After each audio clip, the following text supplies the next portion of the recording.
किया कि माई मुझे वृंदावन ले चलो।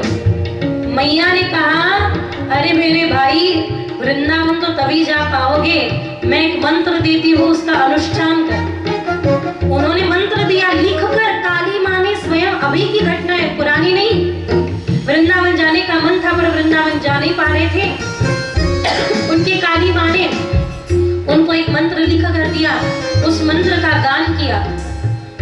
गान करने के बाद काली माँ ने 1 वर्ष के भीतर भीतर उनको भाव से वो वृंदावन ले गई, शरीर से नहीं। दूसरे वर्ष फिर से रास लीला करने जब स्वामी जी वहां गए तो उन्होंने कहा, स्वामी जी मैं वृंदावन हो आया। बोले कैसे हो आए महाराज, आपने तो बताया भी नहीं वृंदावन गए। बोले शरीर से नहीं, मन से गया।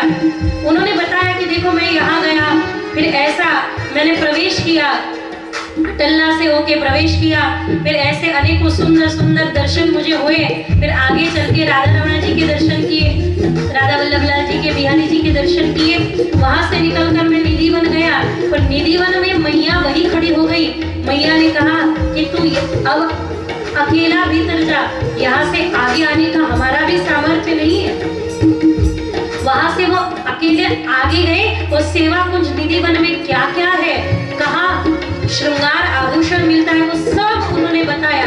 तो बोले आप कैसे गए? बोले काली माँ ने मुझे एक मंत्र लिख कर गया, उसके भरोसे। और वो मंत्र था गोपाल मंत्र। सोचो, भाव साम्राज्य में भी यदि वृंदावन जाना हो तो कितना साधना करनी होती है। जो वृंदावन जाके आए वो याद रखना, एक रात भी आप श्री जी की इच्छा के सिवा ब्रज में नहीं रुक सकते।